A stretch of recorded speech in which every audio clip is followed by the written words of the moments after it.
Hello दोस्तों, स्वागत है आप सभी का फिर से आपके अपने YouTube channel learn and grow fast में। आज की वीडियो में हम सीखेंगे सिलेक्शन टूल का प्रयोग।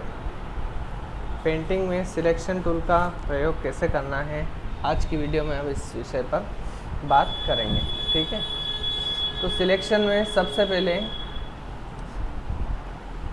सिलेक्शन के अंदर यहाँ पर आपको rectangular selection, free form selection, select all, invert selection, delete और ट्रांसपेरेंट सिलेक्शन, इन पांचों ऑप्शन को हम सीखेंगे आज की इस वीडियो में। ठीक है, सबसे पहले हम एक बॉक्स या कुछ भी ड्रॉ करते हैं। ठीक है, हमने एक ड्रॉ किया है, आइए हम इसमें कलर भरते हैं। हमने इसमें ग्रीन कलर फिल किया। ठीक है, तो सिलेक्शन टूल का उपयोग क्या होता है वो हम आज सीखेंगे। सबसे पहले आपको सिलेक्शन के अगर इस बॉक्स के ऊपर अगर आप क्लिक करेंगे यहाँ पर, तो आपको यहाँ पर सिंपल एक क्लिक करना है। आपके माउस का पॉइंटर जो है वो चेंज हो जाएगा। अब इस माउस के पॉइंटर को इस बॉक्स के ऊपर से लेकर इसको लास्ट तक ऐसे सिलेक्ट करते हैं अपन माउस को खींच के। ठीक है, अब ये हमारा पूरा बॉक्स है वो सिलेक्ट हो गया है। किसी भी चीज़ को सिलेक्ट करने के लिए ऊपर से उसको खींचकर फिर पूरा सिलेक्ट करें ताकि वो पूरा अच्छे से सिलेक्ट हो जाए।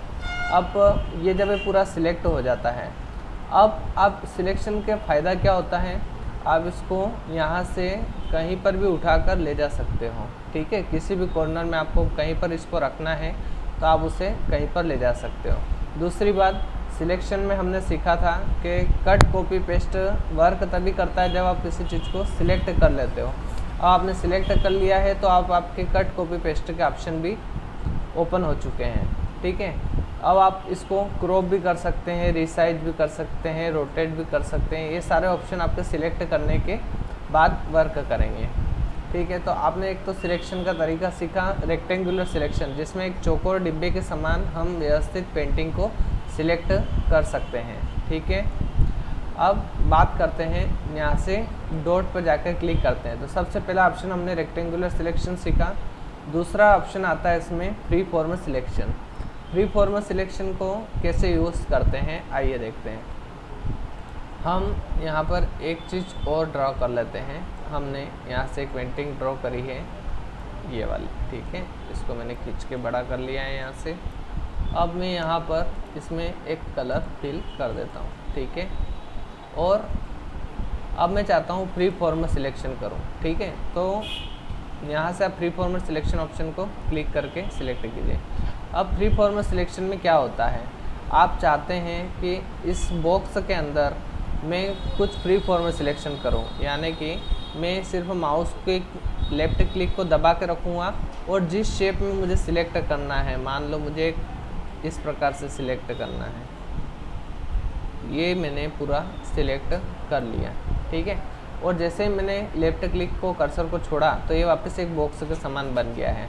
लेकिन जब आप इसको यहाँ से सेंटर में जब माउस ले जाएंगे सिलेक्शन में, आप इसको उठा के ले जाएंगे तो आप देखेंगे कि आपने जैसे उसको सिलेक्ट किया था वैसा भाग आपके सामने क्रॉप होके आ गया है। ठीक है, तो फ्री फॉर्म सिलेक्शन में क्या होता है कि आप जिस शेप में उसको सिलेक्ट करते हैं उस शेप में आप उसको पेंटिंग को उठाकर कहीं पर भी ले जा सकते हैं या उस सिलेक्शन में आपका वर्क करेगा। रेक्टेंगुलर सिलेक्शन में सिर्फ एक चौकोर आयत के समान आप सिलेक्शन कर सकते हो। ठीक है, तो जब हमें पूरी पेंटिंग को सिलेक्ट करना होता है तो हम रेक्टेंगुलर सिलेक्शन का उपयोग करते हैं, और फ्री फॉर्म सिलेक्शन जब हमें किसी शेप में किसी को चीज़ को सिलेक्ट करना होता है तो हम पूरी पेंटिंग मतलब उसको डिज़ाइन में सिलेक्ट कर सकते हैं। ठीक है दोस्तों, अच्छे से आपको फ्री फॉर्म सिलेक्शन समझ में आया। तीसरे पॉइंट की ओर आगे बढ़ते हैं। तीसरा पॉइंट है हमारा सिलेक्ट ऑल। सिलेक्ट ऑल का क्या उपयोग है, जैसे आप सिलेक्ट ऑल पर क्लिक करते हैं तो आपका पूरा पेज आप देखेंगे कि एक बॉर्डर के समान पूरा सिलेक्ट हो गया है। अब आप इस बॉर्डर पर क्या वर्क कर सकते हैं, जब आपको पूरी पेंटिंग को एक साथ में डिलीट करना होता है तो आप इसको सिलेक्ट करके और आप सिंपली कीबोर्ड से डिलीट प्रेस कर दीजिए तो आपका पेंटिंग पूरी डिलीट हो जाएगी।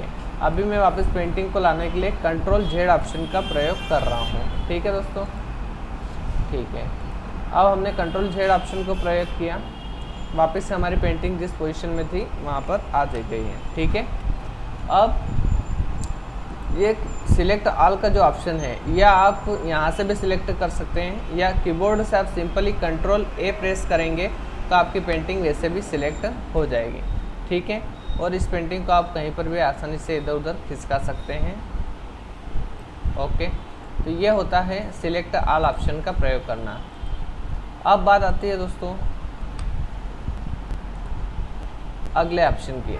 यहाँ से आपको अभी ऑप्शन एक दिखाई दे रहा है इन्वर्ट सिलेक्शन, लेकिन ये अभी वर्क नहीं कर रहा है।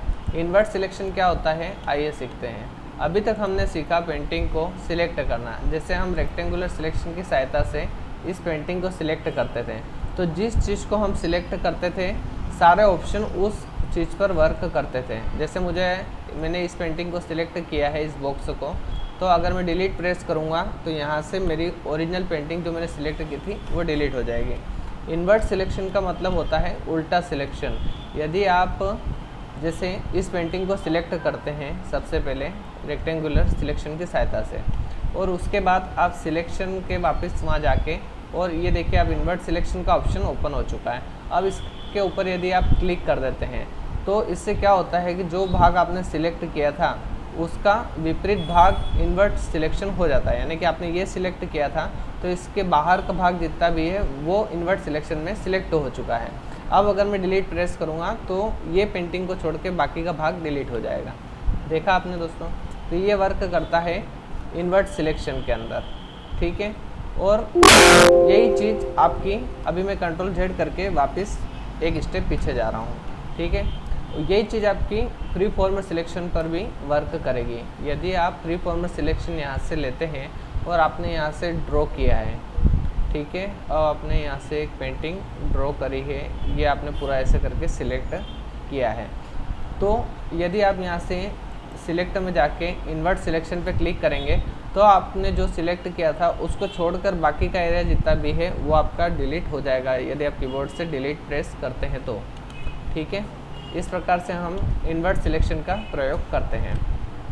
ठीक है दोस्तों, अब आपको इन्वर्ट सिलेक्शन का प्रयोग भी आराम से आ चुका होगा।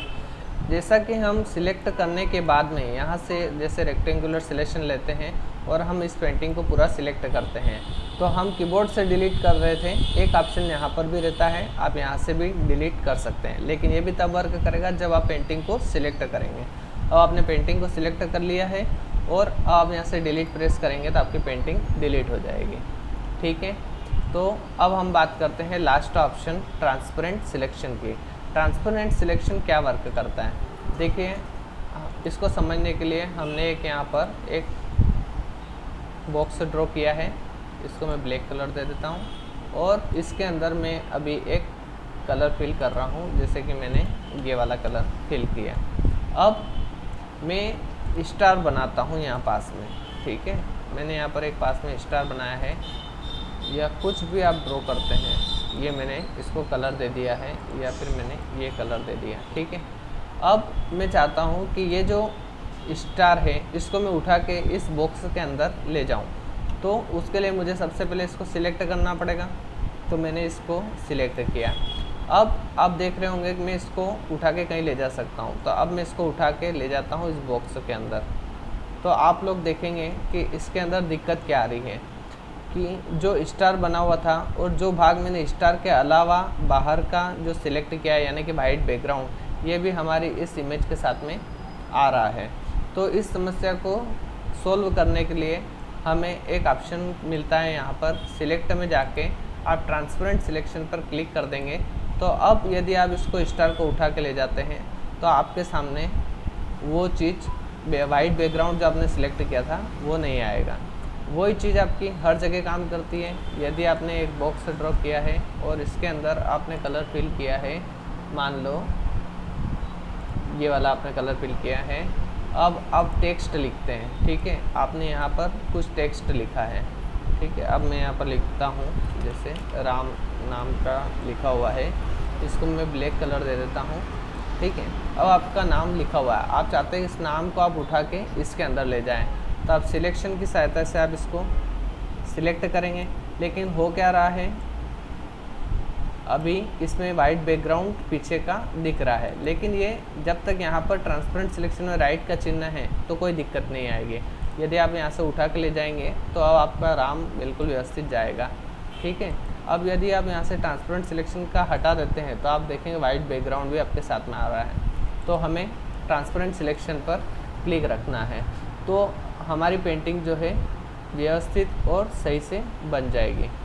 ठीक है दोस्तों, तो आज हमने सिलेक्शन का पूरा वीडियो समझा है, जिसमें हमने सीखा है रेक्टेंगुलर सिलेक्शन कैसे करते हैं, फ्री फॉर्म में सिलेक्शन कैसे करते हैं, सिलेक्ट आल कैसे ऑप्शन का प्रयोग करते हैं, सिलेक्ट आल के शॉर्टकट की क्या समझा हमने, कंट्रोल ए प्रेस करने से वही वर्क करता है जो यहाँ से सिलेक्ट आल प्रेस करते हैं। इन्वर्ट सिलेक्शन को समझा हमने, जो भाग हम सिलेक्ट करते हैं उसका यदि हम इन्वर्ट सिलेक्शन कर देते हैं तो उसका जो भाग हमने सिलेक्ट नहीं किया है वो भाग फिर सिलेक्ट हो जाता है। उसी प्रकार डिलीट का ऑप्शन का प्रयोग समझा, या तो आप यहाँ से डिलीट कर सकते हैं, कीबोर्ड से डिलीट का प्रयोग कर सकते हैं। उसके बाद आपने ट्रांसपेरेंट सिलेक्शन समझा, यदि बैकग्राउंड के अंदर कलर आ रहा है तो आप उसे ट्रांसपेरेंट सिलेक्शन कर देंगे तो बैकग्राउंड वाला कलर आपका हट जाएगा। ठीक है दोस्तों, तो आज की वीडियो यही समाप्त करते हैं। यदि आपको हमारी वीडियो अच्छी लगती है तो हमारे चैनल को लाइक कीजिए, सब्सक्राइब कीजिए और बेल आइकन को प्रेस कर दीजिए, ताकि आपको हमारे कंप्यूटर सीरीज़ की नोटिफिकेशन आपको मिलती रहे। और अपने दोस्तों के साथ शेयर कीजिए ताकि वे भी अपने घर बैठे कंप्यूटर को सीख सकें। थैंक यू दोस्तों।